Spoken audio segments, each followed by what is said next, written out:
The wonders of South America. Natural beauty, ancient history, colonial history, excitement, mystery, shopping and relaxation, animals and people.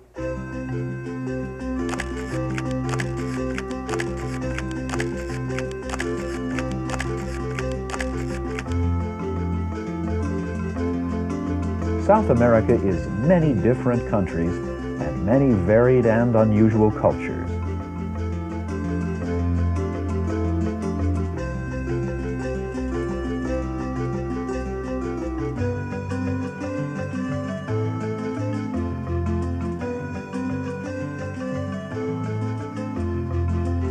South America is a continent of wonders, just waiting to be explored.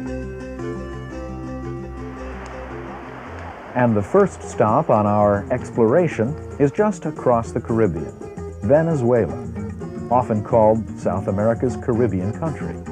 That's easy to understand when you see the beaches of Margarita Island, the pearl of Venezuela's coastal islands. And it was pearls that drew the Spanish here in 1500 to establish the first settlement in South America. Margarita was a prized Spanish possession and well defended from pirates. But there's more to Venezuela than just beaches. The vast interior of the country is full of spectacular natural beauty. The African-like savannas of the Canaima National Park contrast with vertical mesas that tower over the jungles and rivers below. But the real glory here in the world's third largest national park is Angel Falls, the tallest waterfall in the world, over 3,000 feet, 20 times as high as Niagara Falls. Natural beauty of a different kind can be seen in the West, where the world's longest cable car ride is an unforgettable entree to the Andes. In Caracas, modern hotels with deluxe accommodations are among the high-rise buildings that give Venezuela's capital city one of South America's most impressive skylines. The beauty of modern architecture blends smoothly with that from the colonial past, like this house that was the birthplace of the South American hero Simón Bolívar.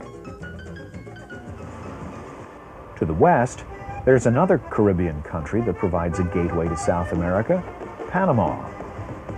The Bridge of the Americas crosses the Panama Canal, the famous waterway that divides two continents. Even today, the canal remains impressive and exciting. In Panama City, we can see the country's heritage in its architecture, from today's modern city to the city of the first Spanish conquistadors. Old Panama, a collection point for Spanish treasure shipments, was destroyed in 1671 by the pirate Henry Morgan. But the gold continued to flow from Portobello on the Caribbean, and the old city of Panama was replaced by colonial Panama. Panama's cultural heritage has many sides. Here on the Caribbean islands of San Blas, you can see the colorful Cuna Indians and their famous molas.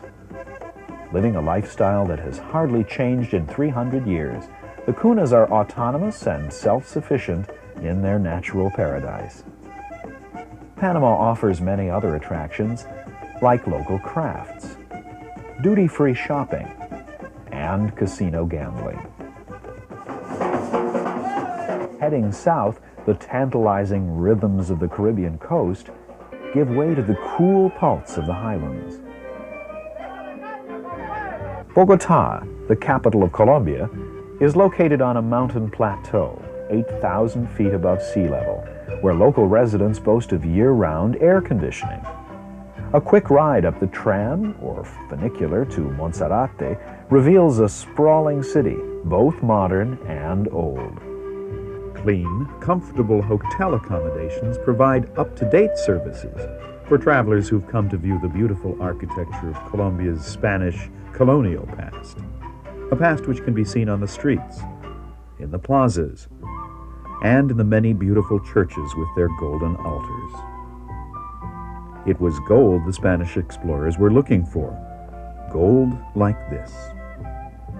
The world's finest collection of pre-Columbian golden artifacts can be seen in the city's Gold Museum. A drive through the countryside can be both colorful and relaxing. Stop along the way to enjoy typical Colombian food, and of course, a cup of the country's world-famous coffee.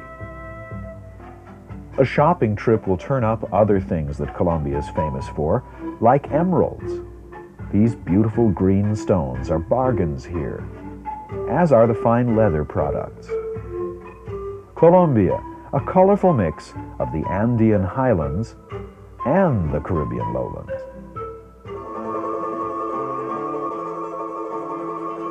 Continuing south down the continent's backbone brings us to the ever more fascinating cultures and peoples of the Andes.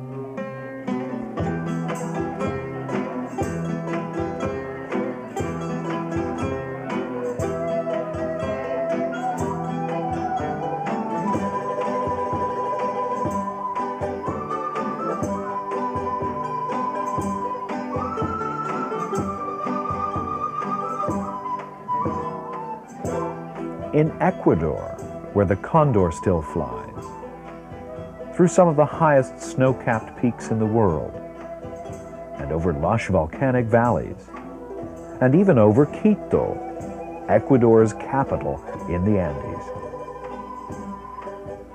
Pride in their ancient heritage can be seen on the faces of the people and in the handicrafts offered for sale at the Otavalo market. Here the wool is still carded and spun by hand and woven on an ancient backstrap loom. Spanish influence can be seen in the work of the wood carvers of San Antonio de Ibarra, while more modern craft is seen in the famous bread dough dolls of Calderon. Nearby, one can stand with a foot in each hemisphere beside the Equatorial Monument, then visit ancient ruins of a fortress that predates the Incas. Ecuador's famous Galapagos Islands are a natural refuge where the birds and animals have no fear of man. They were the inspiration for Darwin's theory of evolution.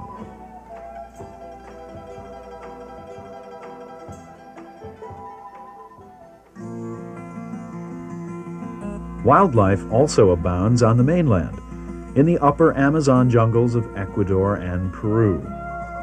Whether cruising aboard a floating hotel in Ecuador or enjoying the rustic comforts of a Peruvian jungle lodge, the adventurous can discover a world little changed from centuries past. And while meals at the jungle lodge are good, true gourmet dining awaits us in Lima, Peru's capital city, with its many beautiful colonial buildings and homes. But another capital city, not far away, calls us back to an even older past. To Cusco, capital of the ancient Inca Empire, and today the oldest continuously inhabited city in the Americas, a Spanish colonial city built atop Inca foundations. Foundations that run deep into the past and inspire awe and wonder at the engineering accomplishments of this ancient culture.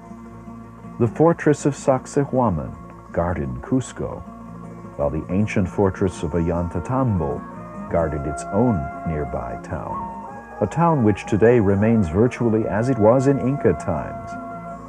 And just a short trip down the Urubamba River Valley brings us to Machu Picchu, perched between two Andean peaks, high, remote, not a fortress at all, but a religious center, a spiritual place where the spirit of the ancient Inca still lingers. Much of the Inca heritage can still be seen in the Pisac market and in the life of the people.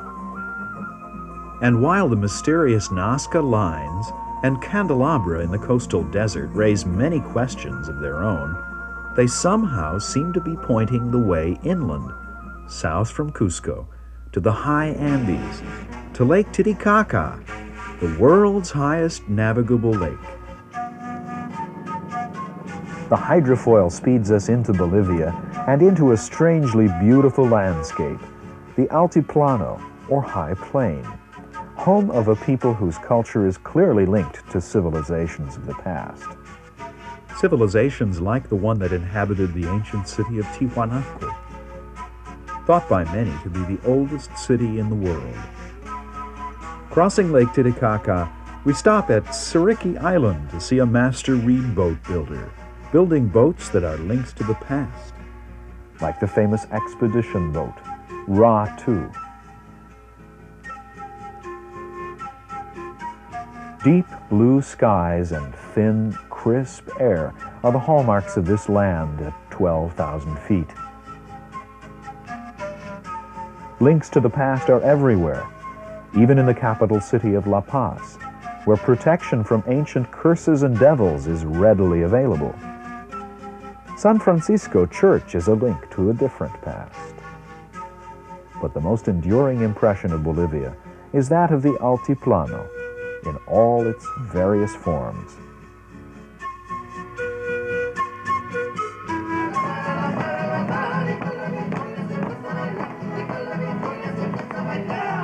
Continuing south, we enter a land whose many cultures come from as far away as the European Alps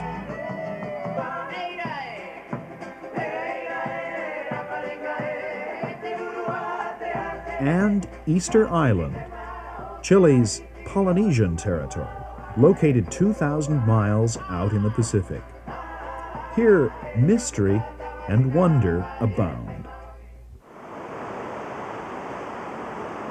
With 2,600 miles of coastline, Chile is a country of the sea, with outstanding seafood and world-class wines.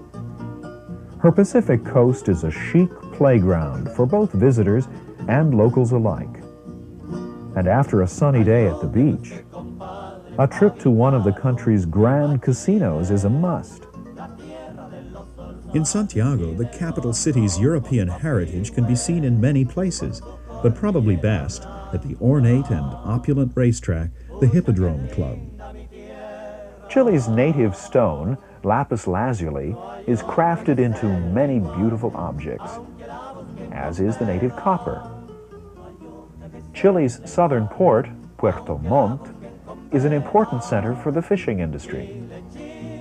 And it's the jumping-off spot for a cruise through the icebergs of Chile's fjords, or for a crossing of the Andes through the lake districts of Chile and Argentina. With such spectacular scenery, from Fuji-like volcanoes to waterfalls, to vistas which echo the Swiss Alps, the lake crossing of the continental divide between Chile and Argentina is a special treat. In Argentina, the city of Bariloche displays the influence of the Swiss and German cultures. Here you can savor Swiss fondue and enjoy the area's famous ski slopes. But the true flavor of Argentina can best be seen on the Pampas and on the estancias, where the tenderest beef in the world is raised, and where occasionally an old gaucho may still be seen. And of course, the true flavor of Argentina is also found in the tango.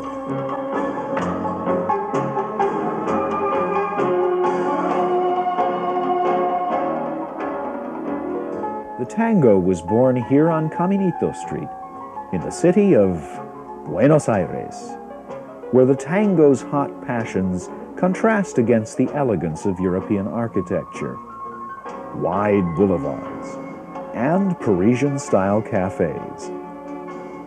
High-fashion shopping streets are filled with quality furs and fine leather goods.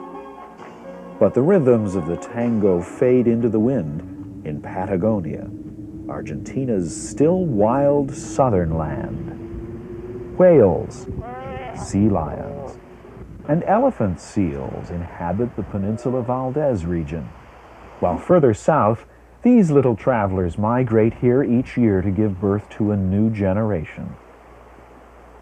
Leaving Buenos Aires aboard the hydrofoil, we cross the Rio de la Plata to Uruguay.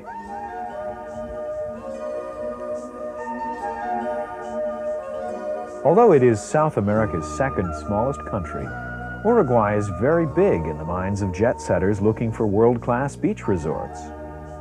Often called the Riviera of South America, Uruguay's 200-mile coastline contains many famous beaches. The most famous is Punta del Este. Visitors from all over the globe come here just to relax on the beaches or at charming little hideaway hotels. For activity, they visit the intriguing Casa Pueblo, home of renowned artist Carlos Paez Villaró, or they visit the gaming tables of one of the country's elegant casinos. But the beaches are the top attraction here, even in the capital city, Montevideo. Here, a vigorous commercial city blends smoothly with the relaxed lifestyle of the people. A modern and progressive democracy, Uruguay has its roots in the countryside and the gaucho tradition, as well as in its colonial past, both Spanish and Portuguese. The 17th century settlement of Colonia retains much of the charm and beauty of its early days. The many antique cars still in daily use add their own allure to the relaxed ambiance and elegant charm of this coastal resort country. To the north is a very different country, but one that shares that same gaucho tradition. Paraguay is landlocked and depends upon a river system for access to the sea. While luxurious hotels and clubs line the banks of the Paraguay River today, Paraguay's roots are rural and agricultural, and this has been symbolized by the lady on the donkey. She can still be seen in the small towns. Another important symbol of Paraguay is its famous nanduti, or spider web lace, exceptional and beautiful. Catching a ride aboard the oldest operating steam train in South America, with a wood-burning engine dating from the last century, we arrive in Asunción, once the colonial capital of southern South America. Today, it is a busy commercial center. Musical instruments are an important part of Paraguay's culture, today as in the past. The Jesuit missionaries of the 17th century taught the Guarani Indians to play musical instruments, including the harp.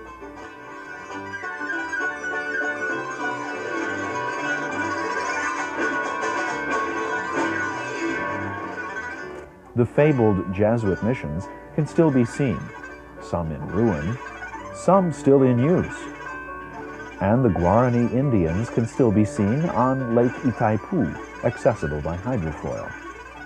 Itaipu Dam, the world's largest hydroelectric power plant, is being built by both Paraguay and her neighbor to the east, Brazil. Nearby, another spectacular attraction is shared by Brazil, Paraguay, and Argentina. Iguazu Falls, one of the world's most awesome natural wonders, is made up of 275 waterfalls breaking over a 2-mile-wide precipice, a dazzling gateway to South America's largest and most diverse country. Brazil is filled with contrasts and superlatives. In architecture, for example, Brasilia is the world's most modern city, filled with futuristic buildings and monuments.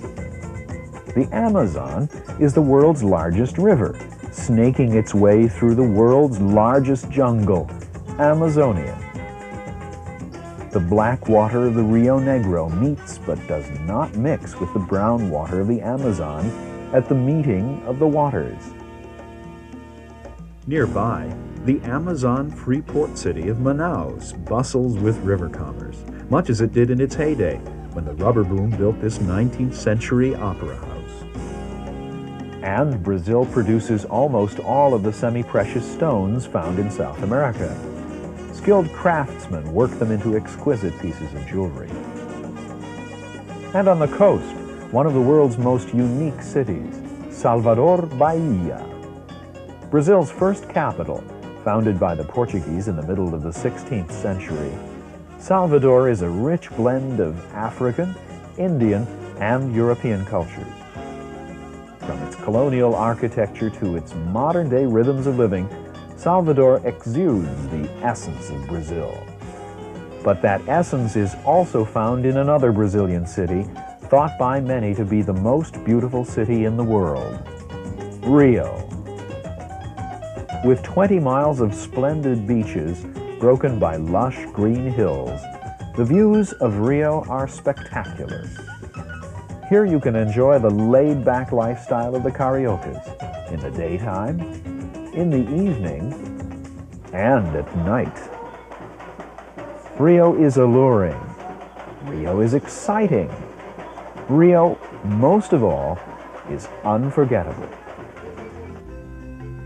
And so is all of South America, from the hot beaches of the Caribbean to the cool plains of Patagonia, from the steamy jungle lowlands to the Andean highlands. South America is a continent filled with wonders.